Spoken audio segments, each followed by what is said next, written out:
not sure you ever thought you'd be sort of working together with Craig again, but to be here now, the day before the event, how is it to see the jiu-jitsu community coming back together? Oh, it's great. I think one of the themes of this event is the idea of old comrades who had rough times coming back together again. And it applies even with our own team. Craig Hiroshi was one of our toughest opponents for over a decade, and now we're working alongside him. If we look at B Team, for example, Nicky Rod's one of his greatest opponents was Victor Hugo, and now they're working alongside each other. So the theme ultimately is about exciting jiu-jitsu. Right? One of the sub-themes of the event overall is the idea of people that used to be at loggerheads coming back together again. So that's it. I think it's a good thing. I'd say maybe they've all grown up, but we know Craig hasn't quite reached that part yet. Do you think with the greater conversation that Craig has tried to bring into this with the UFC Jiu-Jitsu events that they're running, that perhaps this is a sign from the rest of the community that, hey, you can't big brother us, we are going to keep the sport as open as possible? Or do you think it's more isolated than that with just Craig and the guys? I think it's more like a personal level. People that knew each other for a long time, getting back together and agreeing on some exciting events. Yeah.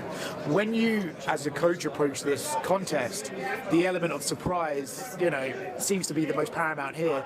How do you navigate that as somebody who's trying to build a strategy? You can navigate it up to a certain point, but the actual structure of the event is designed to limit the degree to which you can eliminate chaos.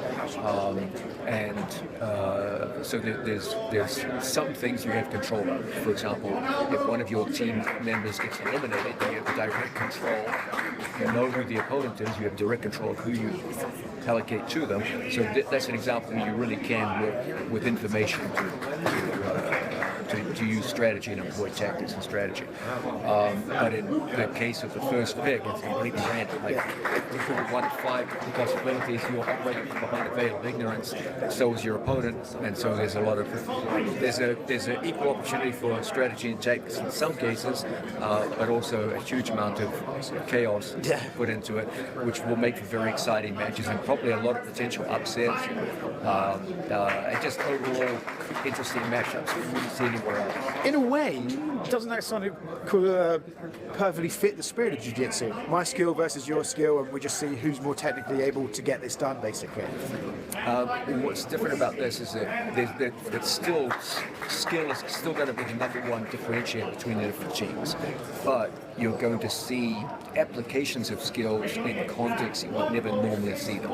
Like, how does it work where an exhausted heavyweight takes on a fresh lightweight?